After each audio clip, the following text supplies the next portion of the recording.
اعوذ باللہ من الشیطان الرجیم بسم اللہ الرحمن الرحیم رب اشرح لی صدری ویسر لی امری واحلل عقدۃ من لسانی یفقہوا قولی رب یسر ولا تعسر وتمم بالخیر اللہم لا سہل الا ما جعلتہ سہلا وانت تجعل الحزن اذا شئت سہلا اللہم انفعنی بما علمتنی وعلمنی ما ینفعنی وزدنی علما آمین یا رب العالمین۔ آج ہم انشاءاللہ اللہ کے خاص فضل و کرم سے سورۃ الانفال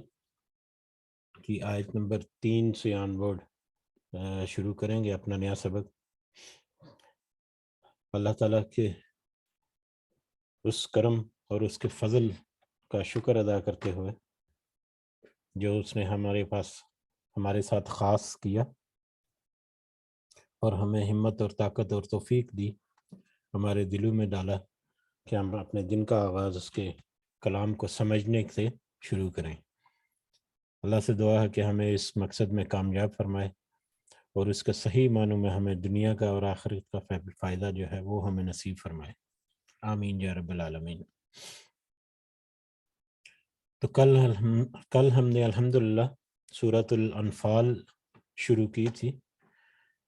اور سورۃ الانفال کے انٹروڈکشن میں، اس کے تعارف میں ہم نے غزوہ بدر کا کچھ پس منظر جو ہے اس کو سمجھنے کی کوشش کی تھی مختصر سے الفاظ میں، گو کہ بہت سارے حالات و واقعات اور بہت ساری چیزیں تھیں جو ڈسکس نہیں ہو سکیں، اور اتنا وقت بھی نہیں ہوتا، اور بہت ہی وسیع سبجیکٹ بھی ہے، کیونکہ غزوہ بدر ایک ایسا غزوہ ہے جس کی بنیاد جو ایک بنیاد ہے مسلمانوں کو، ایک کہہ لیں کہ انٹرنیشنل بین الاقوامی یا بین السطحی یا بین الاضلاعی جو ایک ان کی تبلیغ تھی یا ایک ان کا جو مشن تھا، اس کے پھیلاؤ میں ایک بہت ہی اہم مقام غزوہ بدر کا ہے۔ اس کے حالات و واقعات ہم نے کچھ سمجھنے کی کل کوشش کی تھی، اس میں کچھ واقعات جو ہیں وہ بھی ہم نے ذکر کیے تھے، ان کو ہم اگر ذہن میں رکھیں گے تو انشاءاللہ آگے آنے والی آیات جو ہیں وہ بڑی آسانی سے ہمیں سمجھ بھی آئیں گی، اور وہ اس کا صحیح جو مفہوم ہے وہ بھی ہمیں پتہ چلے گا، ان کی گہرائی کا بھی ہمیں اندازہ ہو جائے گا انشاءاللہ۔ باقی غزوہ بدر کے حالات و واقعات جو ہیں وہ جیسے جیسے آیات میں آئیں گے تو اس سے ہم سمجھنے کی کوشش کریں گے۔ تو کل جو ہم نے 2 آیات پڑھی تھی پہلے، اس میں پہلی آیت میں اللہ تعالیٰ نے سب سے پہلے انفال کا ذکر کر دیا، جس کا ہم نے کل مختصر سا ذکر کیا تھا کہ انفال کا مطلب نفل کی جمع ہے انفال، جس کا مطلب ہے ایک اضافی چیز، اور یہاں پر آیات کے کنٹیکس میں اگر دیکھا جائے تو یہ مال غنیمت یا جنگ بدر کی فتح کے نتیجے میں جو مال مسلمانوں کو ملا، اس کے بارے میں یہ ذکر کیا گیا لفظ انفال جو ہے نفلہ۔ ویسے ہم نے اس کو مال غنیمت ترجمہ کیا ہے، یہاں پر بھی مال غنیمت ہے، تو غانمہ یا غنیمت کے الفاظ بھی عربی میں آتے ہیں، اور اسی سورہ میں انشاءاللہ آئیں گے آگے جا کر، لیکن انفال یہاں پر اس لیے ہے، نفل سے اس لیے کیا کہ کل ہم نے دیکھا تھا کہ ایک اضافی چیز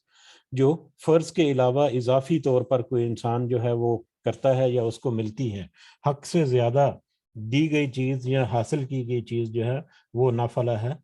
اور اس کی فرضیت نہیں ہے، کیونکہ جنگ جو ہے وہ ہمیشہ فتح کے لیے لڑی جاتی ہے، جنگ جو ہمیشہ کسی مقصد کے لیے لڑی جاتی ہے، تو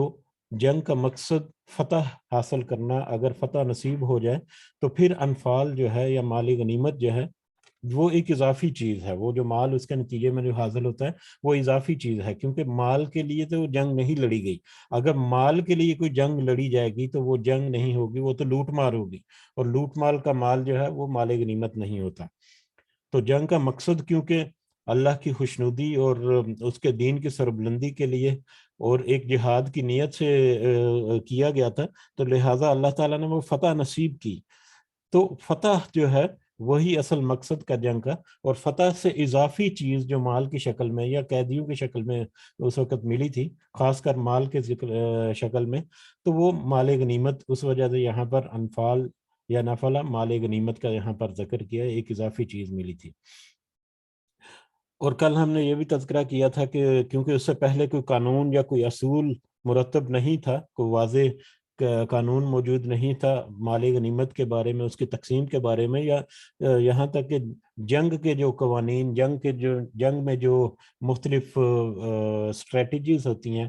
یا کیسے لاہ عمل ہوتا ہے، اس کے بارے میں کوئی واضح احکامات بھی نہیں تھے۔ تو اس وجہ سے ایک مسلمانوں کے درمیان ایک تھوڑا سا وہاں پر اختلاف کی ایک فضا جو ہے وہ قائم ہوئی، کیونکہ کچھ لوگوں نے تو مال اکٹھا کیا اور پچھلے ان کی جو رسم و رواج ہیں ان کے مطابق انہوں نے کہا کہ ہم نے اکٹھا کیا، یہ ہمارا ہی مال ہے۔ اور کچھ صحابہ جو ہیں وہ نبی کریم صلی اللہ علیہ وسلم کی حفاظت پہ معمور تھے، تو وہ تو اپنی ڈیوٹی پہ رہے۔ کچھ صحابہ جو لشکر کو ہانکنے میں لگے کہ وہ واپس نہ آئے، اس کو دور تک بھگانے کے لیے، تو وہ اپنی اسائنمنٹس میں لگے رہے، اور جو میدان جنگ میں موجود تھے انہوں نے مال جمع کیا اور انہوں نے پھر حق جتلایا، تو یہ تو ہمارا مال ہے۔ تو اللہ تعالیٰ نے ایک ایسا فتنہ یا ایک ایسا موضوع جو ہے، جو کسی فتنے یا آئندہ آنے والے حالات میں کوئی ایک سیریس سچویشن پیدا کر سکتا ہے، اس کے بارے میں ہی اس آیت کو، اس سورہ کو شروع کرتے ہوئے ٹوک الفاظ میں اللہ تعالیٰ نے فرما دیا کہ مال غنیمت جو ہے یا یہ نفل جو ہے، انفال جو ہے، اضافی جو تمہیں ملا ہے فتح کے ساتھ، وہ تو صرف اللہ اور اس کے رسول کا ہے۔ تو تم بس اللہ اور اس کے رسول سے کے حکم کے مطابق اس کا فیصلہ ہوگا۔ تو پس تم اللہ سے ڈر جاؤ اور اپنے درمیان کچھ بھی اختلافات ہیں ان کو دور کر کے اپنی اصلاح کر لو، اپنے درمیان اصلاح کر لو، اور اللہ اور اس کے رسول کی اطاعت کرتے رہو اگر تم مومن ہو۔ اور کل ہم نے یہ ہلکا سا تذکرہ کیا تھا کہ مومن اور مسلمان ہونے میں تھوڑا سا فرق ہے، جو قرآن میں بھی واضح ہے، اور جو عام الفاظ میں بھی اگر ہم دیکھیں تو اگر مسلمان اپنے آپ کو کہے تو اس کا مطلب ہے کہ وہ کلمہ گو ہے، اس کو مسلمان کا سیاسی اور معاشرتی اعتبار سے اس کو مسلمان ہونے کا سرٹیفکیٹ ملا حاصل ہے، یا وہ اسلام کے اندر داخل ہے۔ لیکن وہ مومن اس وقت ہوگا جب اسلام کے باقی تقاضے جو ہیں، ایمان کے باقی تقاضے جو ہیں، ان کو بھی پورا کرے گا، جیسا کہ کل سورہ حجرات کی ایک آیت کے بارے میں بھی تذکرہ کیا تھا، جس میں اللہ تعالیٰ نے ان کچھ بدو جو لوگ تھے ان کے بارے میں فرمایا کہ تم کہتے ہو کہ ہم ایمان لے، بلکہ تم تو مسلمان ہوئے ہو، ایمان تو تمہارے دلوں میں ابھی تک داخل نہیں ہوا۔ تو یہاں پر ہے کہ اگر تم مومن ہو تو پھر تم اللہ کی اطاعت کرو اور اس کے رسول کی اطاعت کرو، اپنے درمیان جو اصلاح جو ہے وہ کر لو، صلح صفائی کر کے اپنے درمیان جو بگاڑ ہے اس کو ختم کرو اور اپنی اصلاح کر لو اللہ سے ڈرتے ہوئے۔ اور پھر کچھ مومنوں کی صفات جو ہیں وہ بیان ہوئی، جو آیت نمبر 2 اور اس سے آگے بھی ایک آدھ آیت میں چلیں گی۔ تو پہلی جو آیت نمبر 2 میں صفات ہیں وہ کہ مومن تو در حقیقت وہ ہے، مومن مسلمان نہیں، مومن مسلمان تو وہ ہے جس نے کلمہ پڑھ لیا، منہ سے الفاظ ادا کر دیے اور مسلمانوں کی بستی میں رہنا بہنا شروع کر دیے، ان کے جو فائدے یا مسلمانوں کو جو مراعات حاصل ہے ان کو حاصل کرنا شروع کر دیے۔ مومن کیوں ہے اس کا یہاں پر تذکرہ ہے کہ صحیح مومن، در حقیقت مومن تو وہ ہے جس کے سامنے جب اللہ کا ذکر کیا جائے تو ان کے دل ڈر جاتے ہیں، وہ لرز جاتے ہیں، وہ اللہ کے خوف سے اور اس کے دین کی طاقت سے، وہ ایمان کی طاقت سے جن کے دل لرز جاتے ہیں، کیونکہ ان کے دلوں پر بہت زیادہ اثر کرتا ہے وہ اللہ کا ذکر، اور جب اس کے اوپر تلاوت کی جاتی ہیں اس کے آیات میں، قرآن مجید کی آیات، تو وہ اس کے ایمان کو اور زیادہ تقویت دیتی ہیں، بڑھا دیتی ہیں، اور وہ اپنے رب پر بھروسہ رکھتے ہیں، توکل رکھتے ہیں، یعنی وہ کوشش کرتے ہیں اپنی ایمانی قوت کے ساتھ جہاں تک ممکن ہو وہ کوشش کرتے ہیں، اور پھر اس کوشش کے بعد پھر اس کا نتیجہ جو ہے وہ اللہ پر چھوڑ دیتے ہیں کہ اللہ کی طرف سے جو بہتری ہے انشاءاللہ وہی حاصل ہوگی، اور پھر وہ اللہ پر بھروسہ کرتے ہیں۔ یہ کچھ مومنوں کی صفات اس میں ذکر ہے آیت نمبر 2 میں۔ اسی طرح آیت نمبر 3 میں بھی یہی سلسلہ شروع رہے گا انشاءاللہ۔ تو بڑھتے ہیں ہم آج کے سبق کی طرف۔ اعوذ باللہ من الشیطان الرجیم۔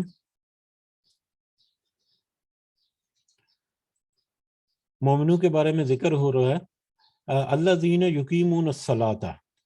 وہ لوگ جو قائم کرتے ہیں نماز کو، وہ لوگ جو قائم کرتے ہیں، مومن وہ لوگ ہیں جو قائم کرتے ہیں نماز کو، نماز کو پڑھ لینا ہی نہیں، اس کو قائم کرنا، ایک تو خشوع و خضوع کے ساتھ وقت کے اوپر اچھی طرح سے وضو کر کے، پوری اچھی نیت کے ساتھ، پوری اچھی تیاری کر کے، دوسرا ہر حالت میں، چاہے وہ سفر ہے، چاہے وہ جہاد یا جنگ کا میٹر ہے، چاہے وہ مقیم ہے کسی جگہ پہ، اپنے جس جگہ پر بھی ہیں، جس حالت میں بھی ہیں، وہ ہمیشہ نماز کو قائم کرتے ہیں۔ وَمِمَّا رَزَقْنَاهُمْ يُنْفِقُونَ، اور اس میں سے جو ہم نے رزق دیا انہیں، وہ خرچ کرتے ہیں، ان کو جو رزق، مختلف طرح کا جو رزق اللہ تعالیٰ نے عطا کیا، اس میں سے خرچ کرتے ہیں۔ اور رزق پہ ہم نے دیکھا تھا کہ بہت ساری قسمیں ہیں، رزق کا معنی مفہوم بھی بہت وسیع ہے، اس میں مال و دولت جو ہے وہ بھی اس میں شامل ہے، اس کے علاوہ آپ کے جسمانی قوت جو ہے، وہ آپ کا وقت جو ہے، آپ کا علم جو ہے، جو بھی اللہ تعالیٰ نے آپ کو نعمتیں دی ہیں وہ رزق کی شکل میں ہیں، وہ ساری کی ساری موجود ہیں، ان میں سے وہ اللہ کے راستے میں بھی خرچ کرتے ہیں۔ اور اگر یہ آیات کے کنٹیکس میں دیکھا جائے تو مال غنیمت کے بارے میں بھی ایک یہاں پر کہہ سکتے ہیں کہ جس نے مال جمع کیا وہ حق جتلا رہا ہے، لیکن وہ تو رزق تو اللہ ہی کا ہے، تو وہ تو اس کو اللہ کے راستے میں دینا ہے، تو اللہ کے راستے میں وہ خرچ کرتے ہیں۔ یا جنگ کی تیاری کے سلسلے میں جو مال جو ہے وہ لگاتے ہیں یا کوشش کرتے ہیں، تو وہ بھی اللہ کے رزق، دیے ہوئے رزق میں سے خرچ کرتے ہیں۔ تو مومن کی دو نشانیاں اور بھی ہیں کہ وہ نماز کو قائم کرتے ہیں، اور جو رزق دیا ہم نے ان کو، یعنی اللہ نے ان کو جو رزق دیا اس میں سے وہ خرچ کرتے ہیں۔ اولئک هم المؤمنون حقا، یہ وہی لوگ ہیں جو حقیقی مومن ہیں، وہ لوگ ہی سب مومن ہیں حقیقی، حقیقت میں مومن جو ہے وہ یہ ہیں، ٹھیک ہے، جن کی کچھ صفات جو ہیں وہ اوپر ذکر کی گئیں۔ لہم، ان کے لیے، اب جو یہ اچیو کر لے، جو یہ مومن ہونے کا درجہ اچیو کر لے، جو مومن ہونے کی جو کنڈیشنز ہیں ان کو پوری کر لے، تو اس کے لیے کیا ہے؟ لہم، ان کے لیے درجات عند ربہم، ان کے رب کے پاس درجات ہیں، بلند درجات اللہ تعالیٰ ان کو عطا فرماتے ہیں۔ وہ مغفرہ، اور بخشش ہے، اور بخشش ہے۔ کوئی بھی انسان جب بھی چاہے کتنا بھی نیک ہو، پارسا ہو، وہ اس وقت بھول چوک میں یا انجانے میں کوئی غلطی ہونے کا یا کوئی کوتاہی ہونے کا احتمال تو ہمیشہ رہتا ہے، تو اللہ تعالیٰ وہ مغفرت بھی کرتا ہے، ان کی بخشش بھی کرتا ہے۔ یہ اللہ تعالیٰ کا ایک قانون ہے کہ وہ اوور آل ایک اسسمنٹ کرتا ہے اور اس کے نتیجے میں اپنا فضل و کرم کرتا ہے۔ اگر تو یہ قانون ہوتا کہ ہر جرم کی الگ سے سزا اور ہر عبادت کی الگ سے جزا ملے، تو پھر تو کوئی بھی شخص اس دنیا میں ایسا نہ ہو جس کو کوئی سزا نہ ملی ہو، ٹھیک ہے۔ یہ ایسے ہی ہے کہ جیسے مطلب ایک دن میں اگر 10 نیکیاں کی تو اس کے بدلے میں 10 اجر مل گئے، لیکن کوئی ایک گناہ یا کوتاہی کوئی ہو گئی، یا کوئی بھول چک ہو گئی، یا دیر سویر ہو گئی، تو اس صورت میں اس کی سزا بھی اس کو دے دینا ہے۔ تو ایسا اللہ تعالیٰ کا قانون نہیں، اللہ تعالیٰ جو ہے وہ ایک اوور آل اسسمنٹ کرتے ہیں، اور پھر مغفرت اور بخشش جو ہے وہ بھی ان لوگوں کو جو صحیح معنوں میں مومن ہونے کا حق ادا کرتے ہیں، ان کے لیے بخشش بھی وہ کرتے ہیں۔ ورزق کریم، اور باعزت رزق بھی عطا کرتے ہیں، ان کو رزق جو عطا کیا کرتے ہیں اللہ تعالیٰ وہ بھی باعزت ہوتا ہے، اس میں اضافہ بھی کرتے ہیں، اور وہ عزت والا رزق جو ہے، حلال طیب رزق جو ہے وہ بھی ان کو عطا کرتے ہیں حقیقی مومنوں کو۔ تو حقیقی مومنوں کی کچھ صفات اور ان کے کچھ جو آؤٹ کمز ہیں، یا جو ان کو کچھ حاصل جو ہیں وہ یہاں پر ذکر ہوئے۔ اب یہ سارا کچھ چل رہا ہے کیونکہ مال غنیمت یا مال کا فتنہ ایک ایسا سینسٹیو ایشو ہے جس کے اوپر مسلمان امت کی خاص کر ٹریننگ جو ہے وہ بہت ضروری تھی، کہ اللہ تعالیٰ نے اس سورہ کو شروع کرتے ہی مال غنیمت کا ذکر کیا، اور اس کے ساتھ ان کو یہ اور باور کرا دیا، ان کے ایمان کو اور مضبوط کرنے کے لیے، اس کو تقویت دینے کے لیے، یا ان کو اپنے مطلب اپنے نفسوں کو قابو کرنے کے لیے، ہدایات دینے کے لیے، کہ مال غنیمت تو اللہ کا ہے اور اس کے رسول کا ہے، جیسے وہ چاہیں گے اس کو خرچ کریں گے، تم اگر صحیح معنوں میں مومن ہو تو یہ کرو، تاکہ تمہارے اوپر اللہ تعالیٰ جو ہے وہ بخشش بھی کرے، اور تمہارے درجات بھی بلند ہو، اور تمہیں باعزت رزق بھی اللہ تعالیٰ عطا کریں، ٹھیک ہے۔ کما اخرجک، اب یہاں سے غزوہ بدر جو ہے اس کے حالات یا اس کے بارے میں کچھ کمنٹری جو ہے وہ تفصیلات وہ شروع ہو رہی ہیں آیت نمبر 5 سے۔ کما اخرجا کہ جس طرح آپ کو نکالا ربک آپ کے رب نے من بیتک آپ کے گھر سے بالحق کے حق کے ساتھ، جس طرح آپ کے رب نے آپ کو آپ کے گھر سے نکالا حق کے ساتھ۔ اب کل ہمیں یہ مختصر تذکرہ کیا تھا کہ غزوہ احد میں جب نکلے تو دو سٹیجز، سوری غزوہ بدر کے لیے جب شروعات ہوئی تو دو سٹیجز میں یا دو میٹنگز کی تھی نبی کریم صلی اللہ علیہ وسلم نے۔ پہلی میٹنگ جو ہے وہ مدینہ سے نکلتے ہوئے، کیونکہ ابو سفیان جو اس وقت تک مسلمان نہیں تھے، ان کے قافلے کی طرف پیش قدمی کرنی تھی، ایک قصاص کہہ لیں کہ مسلمانوں کو ایک قصاص جو ہے وہ لینے کے لیے جو مال اور جو ان کے کاروبار اور جائیدادیں ہڑپ کی ہوئی تھی اہل مکہ نے، اس کا قصاص یا اس کے بدلے میں کچھ مال جو ہے اس کو حاصل کرنے کے لیے ابو سفیان کے قافلے کی طرف جب پیش قدمی شروع کی یا بڑھنے کا مشورہ کیا، تو مشورہ کیا نبی کریم صلی اللہ علیہ وسلم نے اپنے صحابہ سے کہ ہمارا یہ ایک مقصد ہے، تو اس کے لیے ہم نکلنا چاہتے ہیں۔ تو کچھ صحابہ نے اس وقت بھی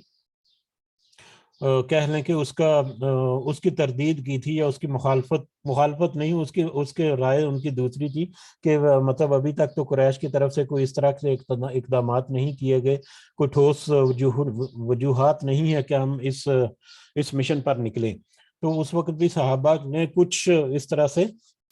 کہہ لیں کہ اپنے مشورے میں حصہ ڈالا تھا۔ اور یہاں پر یہ بھی ہے کہ جب اگر نبی کریم صلی اللہ علیہ وسلم جب بھی ایسا ہوا ہے کہ جب واضح حکم کو امپلیمنٹ کرنے کا کہہ دیا، واضح حکم سنا دیا گیا، تو اس میں تو کسی کی کوئی ہمت اور جرت نہیں ہو سکتی تھی کہ اس کے خلاف یا اس کے بارے میں کوئی اپنی رائے دے۔ لیکن جب مشورہ طلب کیا تو یہ ہمیشہ عام طور پر ہم اگر اپنے ارد گرد بھی نظر دوڑائیں تو جب بھی ہم مشورہ طلب کرتے ہیں یا مشورہ کرتے ہیں دوسروں کے ساتھ، تو اس میں پھر دوسروں کو ایک اوپن رائٹ دے دیا جاتا ہے، ان کا حق دے دیا جاتا ہے کہ آپ کے ذہن میں یا آپ کے تجربے کے مطابق جو بہتر ہے وہ ہمیں صلاح دیں یا اس کے بارے میں ہمیں بتائیں۔ تو اکثر یہی ہوتا ہے کہ مختلف طرح کی رائے جو ہے وہ پائی جاتی ہے جب بھی مشورہ جو ہے وہ کیا جاتا ہے یا مانگا جاتا ہے۔ تو اسی طرح سے یہ بھی ہوا کہ مشورہ کیا نبی کریم صلی اللہ علیہ وسلم نے پہلا مدینہ سے نکلتے ہوئے، تو اس وقت کچھ صحابہ کے خیال تھا کہ مطلب اس کی کوئی خاص ضرورت بھی نہیں ہے، لیکن پھر بھی اوورال جو ایک رائے ہوئی اس کے مطابق پھر وہاں سے نکل آئے مدینہ سے۔ تو پھر یہ پہلا ذکر جو ہے اللہ تعالیٰ نے کہا کہ جب آپ کو آپ کے گھر سے یعنی مدینہ سے نکالا تو حق کے ساتھ نکالا تھا اللہ تعالیٰ نے، ایک حق کو حاصل کرنے کے لیے، یہ حق کے ساتھ آپ لوگ نکلے تھے۔ وَإِنَّ فَرِيقًا اور بے شک ایک جماعت من المؤمنین مومنوں میں سے لَكَارِهُونَ یقیناً ناپسند کرنے والی تھی، وہ ان کو ناپسند کرتی تھی، یا انہوں نے مشورہ دیا کہ ایسا کرنے کی کوئی خاص ضرورت بھی نہیں ہے، ٹھیک ہے۔ اس کے بعد یجادلونک وہ سب جگڑتے ہیں آپ سے فی الحق کی حق میں، بعد ما تبین اس کے بعد کہ وہ واضح ہو گیا تھا، کأنما کوئی واضح ہو گیا تھا، کأنما گویا کہ یساقون وہ سب ہانکے جا رہے ہوں الی الموت موت کی طرف، وہم ینظرون اور وہ سب دیکھ رہے ہیں، یہ دوسری سٹیج آ گئی یہاں پر کہ وہ سب جگڑتے ہیں آپ سے حق کے ساتھ، اس کے بعد بھی کہ ان کے اوپر واضح ہو گیا تھا، گویا وہ سب ہانکے جا رہے ہوں موت کی طرف، اس حال میں کہ وہ اس موت کو دیکھ رہے ہیں۔ یہ دوسری سٹیج آ گئی جب صفرا کے مقام پر پہنچ کر نبی کریم صلی اللہ علیہ وسلم کو ایک تو انفارمیشن بھی مل گئی، ان کے سپاہی جو ہیں یا ان کے جو ٹیم جو روانہ کی ہوتی ہے مطلب اسی مقصد کے لیے، وہاں سے ان کو انفارمیشن بھی مل گئی کہ اس طرح سے لشکر جو ہے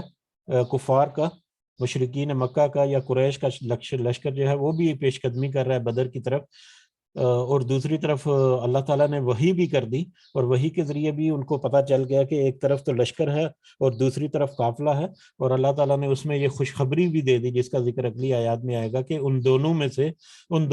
سے ایک کے اوپر اللہ تعالیٰ جو ہے وہ غلبہ عطا فرمائیں گے۔ تو پھر اللہ تعالیٰ نے نبی کریم صلی اللہ علیہ وسلم کو وحی کے ذریعے دوبارہ سے کہا کہ مشورہ کرو اپنے صحابہ سے۔ یہ جہاں پر دوسرا مشورہ ہوا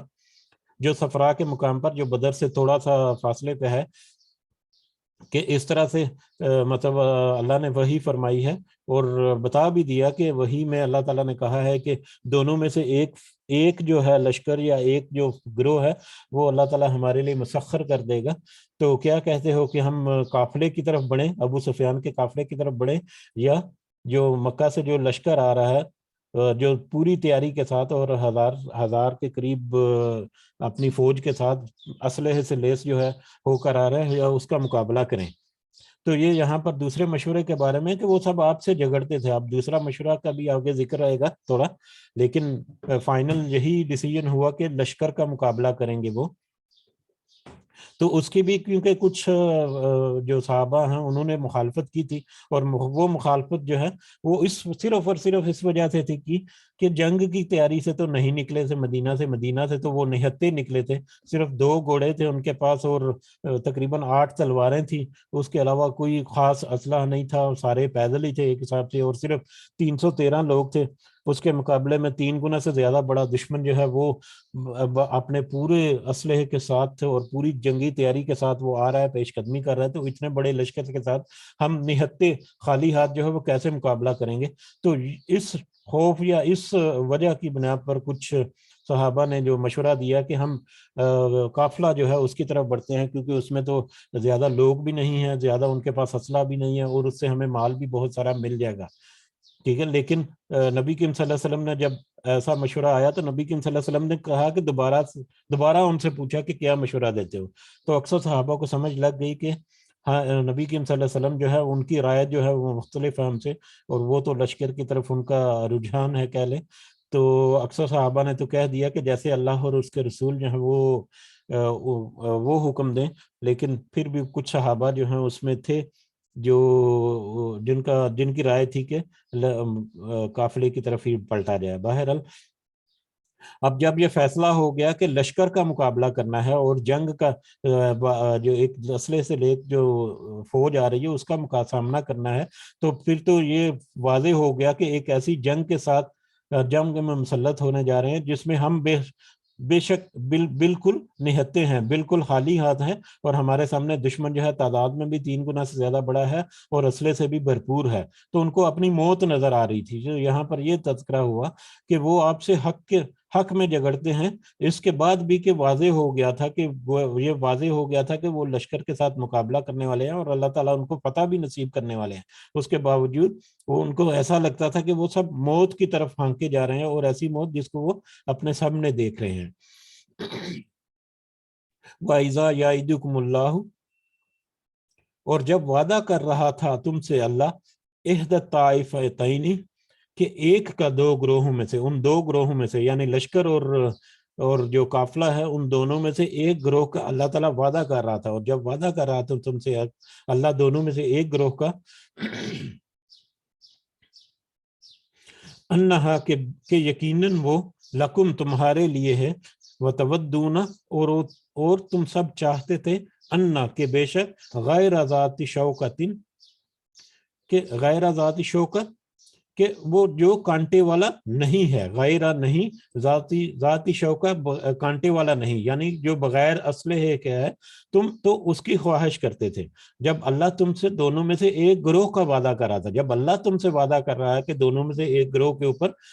فتح تمہیں نصیب ہوگی، تم آپس میں مشورہ کر لو کہ کس گروہ کی طرف بڑھنا چاہتے ہو. جب اللہ نے ہمارے یہ ایک کھلے عام وعدہ کر لیا اور بہت واضح، اور اللہ کا وعدہ تو یقیناً کبھی کسی حال میں بھی جھوٹا نہیں ہو سکتا، تو ایسی صورت میں بھی تم یہی چاہتے تھے کہ وہ جو گروہ جو ہے جو اسلحہ کانٹے سے لیت نہیں ہے، یعنی جو غیر مسلح گروہ، یعنی قافلے کی طرف تم جو ہے وہ خواہش کرتے تھے کہ قافلے کی طرف بڑھے. تکون وہ ہو لکم تمہارے لیے، یعنی وہ قافلہ تمہارے لیے ہو. وَيُرِيدُ اللَّهُ، اور اللہ تو چاہتا تھا، أَن يُحِقَّ الْحَقَّ، کہ وہ سچا کر دے حق کو، بکلماتہ ہی، اپنی باتوں سے یا اپنے کلمات سے. جبکہ اللہ تو یہ چاہتا تھا کہ حق کو سچا کر دے وہ اپنے کلمات سے، اپنی باتوں سے. وہ یکتا، اور وہ کاٹ دے دابیر الکافرین، جڑ سب کافروں کی. جبکہ اللہ تو یہ چاہتا تھا کہ وہ حق کو حق کے ساتھ سچا کر دے، حق کو واضح کر کے بتا دے اپنی باتوں کے ساتھ یا اپنے ارادے اور تدبیروں کے ساتھ، اور وہ کافروں کی جڑ جو ہے اس کو کاٹ دے. یہاں پر 2 باتیں ہیں. ایک تو یہ ہے کہ اللہ تعالیٰ کی طرف سے ایک اتنی بڑی تدبیر اور اتنی بڑی حکمت تھی کہ ایک نہتہ قافلہ کہہ سکتے ہیں اسے، فوج بھی نہیں کہہ سکتے مسلمانوں کی، نہتہ قافلہ یا نہتہ گروہ جو ہے اپنے سے 3 گنا بڑے دشمن کے ساتھ مدبیڑ ہو کر اس سے فتح حاصل کرے، تو یہ ایک بہت بڑی تدبیر تھی اللہ تعالیٰ کی، جو ایک انٹرنیشنل پولیٹکس میں، یا جیسا کہ کل ذکر ہوا تھا کہ مدینہ کی حدود سے باہر اب ان کا اثر و رسوخ جو ہے وہ جا رہا ہے، تو وہ ایک بیرونی جو قوتیں تھیں یا بیرونی جو طاقتیں تھیں یا باہر کے جو قبائل تھے ان کے اوپر ایک بہت بڑا اثر جو ہے وہ اس کا پڑنے والا تھا۔ اس کے علاوہ مسلمان جب جیتیں گے اس کو، تو مسلمانوں کی اپنی قوت ایمانی اور ان کا اپنا اعتماد جو ہے وہ کس قدر بڑھ جائے گا، اس کا اندازہ جو ہے وہ ہم کر بھی نہیں سکتے یہاں پر۔ اس کی ایک عام فہم مثال میں اگر دینے کی کوشش کروں، ایسے ہی میرے ذہن میں آ گیا کہ یہ انٹرنیشنل مقابلے جو ہوتے ہیں، مثال کے طور پر کرکٹ بہت مشہور ہے، تو کرکٹ کی بہت ساری طاقتور ٹیمیں ہیں جس میں انڈیا، پاکستان، سری لنکا اور یہ آسٹریلیا وغیرہ، انگلینڈ وغیرہ یہ شامل ہیں، بہت مضبوط ٹیمیں جو ہیں، جو صدیوں کئی دہائیوں سے کھیل رہی ہیں کرکٹ، اور بہت مطلب اس میں اپنا پنجے گاڑے ہوئے ہیں۔ ان سب ٹیموں کی موجودگی میں ایک بالکل ہی نہتی سی اور بالکل ہی کمزور سی ٹیم، جس کا کبھی نام و نشان بھی کسی نے نہ سنا ہو، اور وہ اچانک سے 11 بندوں کے ساتھ سامنے آ جائے اور وہ کسی آسٹریلیا کی یا کسی بڑے پائے کی ٹیم کے ساتھ مقابلہ کر لے اور وہ آسٹریلیا کو ہرا دے، کیا ایسا ممکن ہی نہیں ہوا کبھی؟ میرا خیال ہے کہ ایسا ممکن نہیں ہوا کبھی کہ پہلے ہی میچ میں کسی نے بالکل ایک بے نام قسم کی اور بالکل ہی کمزور سی ٹیم جو ہے، وہ بہت ہی کوئی ورلڈ چیمپئن ٹائپ ٹیم جو ہے، اس کے ساتھ پہلے ہی مقابلے میں، انٹرنیشنل مقابلے میں ان کو ہرا کر ان کو چت کر دے۔ اگر کوئی ایسا موقع آ جائے تو اس ٹیم کی کیا کنڈیشن ہوگی، یا اس ٹیم کا اپنا اعتماد کیسے بڑھ جائے گا، اور انٹرنیشنل دوسری ٹیموں کے نظر میں، یا انٹرنیشنل جو باقی جو قوتیں ہیں ان کی نظر میں ان کی کیا اہمیت ہوگی، اور خوف اور دبدبہ ان کا کیسا بیٹھے گا کہ یہ کیسی ٹیم آ گئی جو پہلے ہی وار میں اتنی مضبوطی کے ساتھ لڑی کہ اتنی ورلڈ پاور جو ٹیم ہے اس نے ہرا کر رکھ دیا۔ تو یہاں پر بھی سیم یہی سچویشن ہے کہ بالکل ہی نہتی، جس کا کوئی تجربہ بھی نہیں پہلے اس طرح سے کوئی غزوے کا یا کسی جنگ کا، اور بالکل اسلحے سے بھی لیس نہیں ہے اور بالکل خالی ہاتھ ہیں، اور انہوں نے اپنے سے 3 گنا بڑے اور مضبوط اور طاقتور دشمن کو چت کر دیا۔ یہ اللہ تعالیٰ کی بہت بڑی حکمت تھی۔ اور دوسرا، ان یحق الحق کا، کہ وہ سچا کر دے حق کو، کہ وہ سچا کر دے یا حق کو حق ثابت کر دے اپنی باتوں سے، اور وَيَقْطَعَ دَابِرَ الْكَافِرِينَ، وہ کاٹ دے جڑ سب کافروں کی، اور سب کافروں کی جڑ کاٹ دے۔ اب جو مکہ سے جو قافلہ آ رہا تھا وہ سربراہی میں تھا ابو جہل کی سربراہی میں، ٹھیک ہے، اور کچھ تفاسیر میں نے پڑھا ہے، کچھ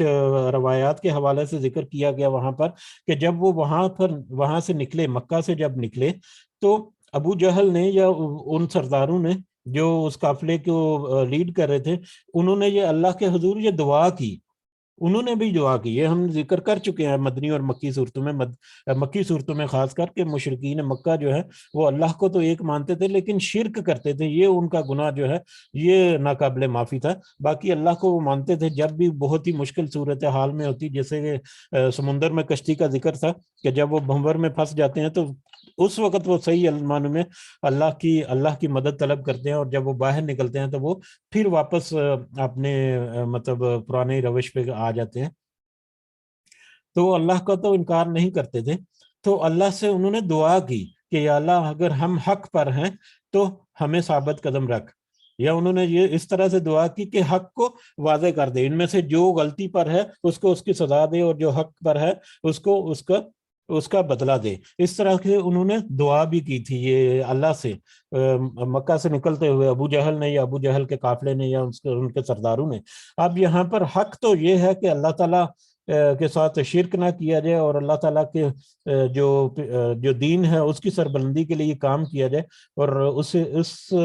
حوالے سے تو حق پر تو وہ مسلمان قافلہ ہی تھا۔ تو یہاں پر اللہ تعالیٰ نے حق کو حق ثابت بھی کر دیا، حق کو واضح بھی کر دیا کہ حق تو یہ ہے، اور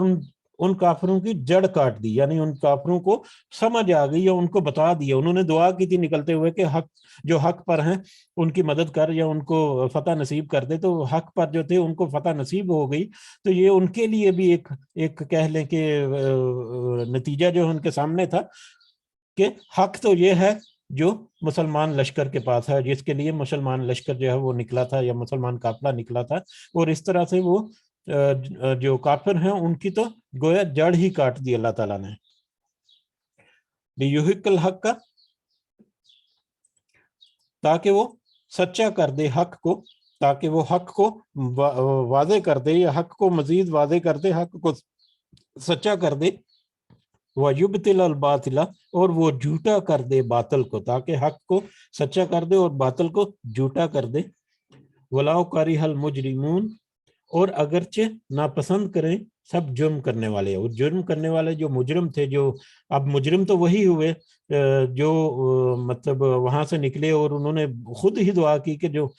جو حق پر ہے اس کو فتح نصیب فرما اور جو حق پر نہیں ہے اس کو سزا دے. تو ان کو اگر سزا مل رہی ہے تو مجرم تو وہی ہے. یہ مشرکین کے بارے میں یا کافروں کے بارے میں یہاں پر ہے کہ مجرمین کو اگرچہ ان کو ناپسند ہے، اگرچہ ان کا یہ مقصد نہیں تھا کہ وہ خود ہی مطلب ہار جائیں یا ان کو خود ہی پسے پشت ہونا پڑے،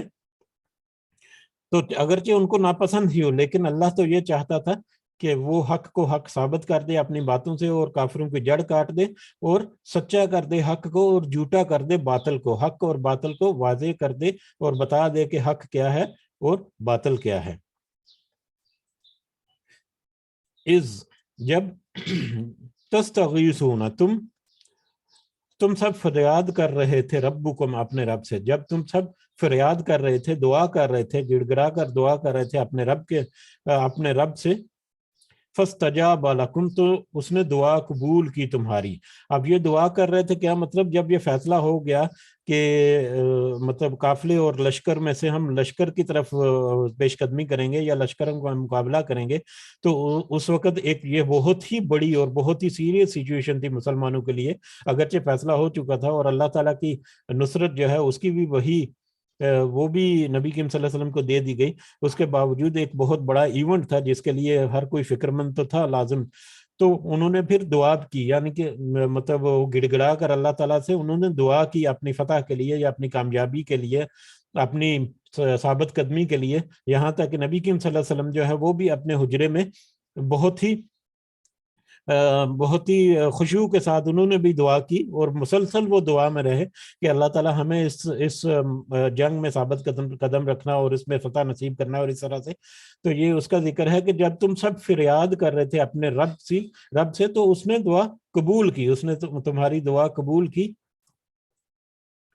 انی، کہ بے شک میں، اب رب نے کیا کہا کہ بے شک میں ممدکم، تمہاری مدد کرنے والا ہوں، امداد کرنے والا ہوں، بِأَلْفٍ مِّنَ الْمَلَائِكَةِ، 1000 فرشتے سے، میں تمہاری 1000 فرشتے سے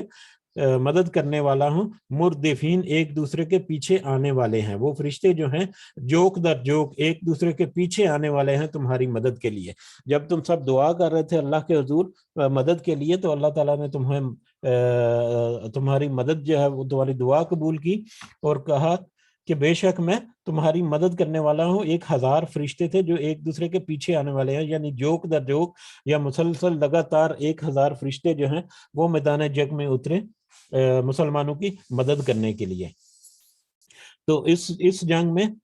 1000 فرشتوں سے اللہ تعالیٰ نے مسلمانوں کی مدد کی تھی. اللہ تعالیٰ کے لیے تو کوئی ایسا مطلب ناممکن نہیں کہ وہ کن فیکون کے اصول کے تحت بھی ان کی مدد کر سکتا تھا، لیکن کیونکہ مسلمانوں کے بشری تقاضے جو ہیں وہ ان کو بھی مد نظر رکھا تھا اللہ تعالیٰ نے. اور ایک بڑی حکمت تھی اس میں بھی کہ بجائے اس کے کہ مطلب ان کو بغیر محنت اور بغیر کوشش کے ہی ان کو پتہ نصیب کر دے، ان کو محنت اور کوشش کرنی پڑی تاکہ ان کو پتہ چلے کہ ہم نے محنت کی ہے اور اللہ تعالیٰ نے ہماری مدد کی ہے. اور اس کے ساتھ فرشتوں کے ذریعے اللہ تعالیٰ نے ان کی مدد کی. اور فرشتے جو ہیں ان کی موجودگی آگے آئے گا تھوڑا سا کہ وہ کس طرح سے مدد کی، وہ اگلی آیات میں بھی انشاءاللہ پڑھیں گے ہم کہ کس طرح سے فرشتوں کے ساتھ اور اللہ تعالیٰ نے اپنی جو تدبیر تھی اس کے ذریعے مدد کی. وما جعلہ، اور نہیں بنایا اس مدد کو اللہ نے، الا بشرا، مگر خوشخبری، نہیں بنایا مگر ایک خوشخبری. یہ جو فتح تھی، یہ جو مدد تھی اللہ تعالیٰ کی، یہ تو ایک بڑی خوشخبری تھی اللہ تعالیٰ کی طرف سے. وَلِتَطْمَئِنَّ، تاکہ وہ مطمئن ہو جائیں، تاکہ وہ مطمئن ہو جائیں. اب وہ فرشتے جو ہیں وہ اللہ تعالیٰ نے نازل کیے یا بھیجے، اور یہ ایک ایسی خوشخبری تھی، مدد کریے، مدد ایک ایسی خوشخبری تھی جس سے وہ مطمئن ہو جائیں. بھی اس کے ساتھ قلوبکم، ان کے دل، تمہارے دل، تاکہ تمہارے دل جو ہیں وہ مطمئن ہو جائیں.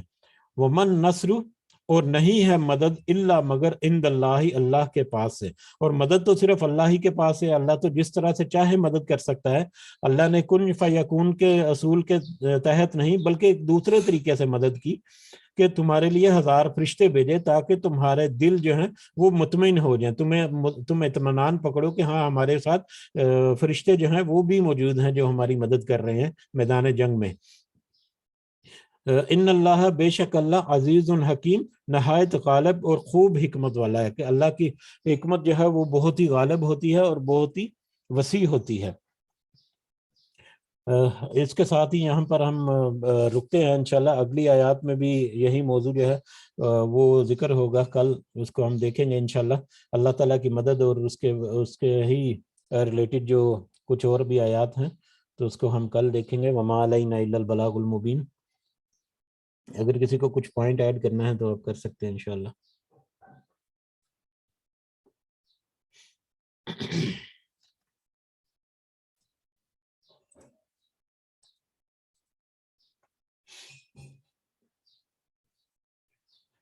جی پھر اس کے ساتھ ہی ہم اجازت چاہتے ہیں انشاءاللہ.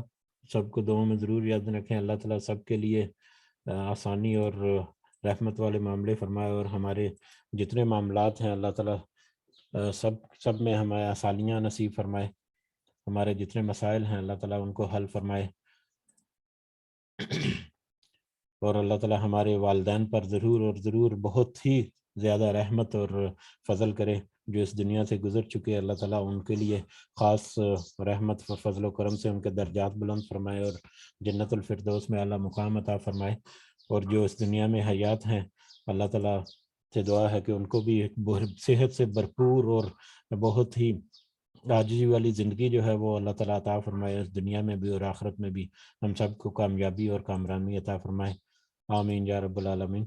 ربنا تقبل منا انك انت السميع العليم وتب علينا انك انت التواب الرحيم. سبحان ربك رب العزة عما يصفون وسلام على المرسلين والحمد لله رب العالمين. سبحانك اللهم وبحمدك اشهد ان لا اله الا انت استغفرك واتوب اليك. جزاكم الله خيرا. السلام علیکم ورحمۃ اللہ وبرکاتہ.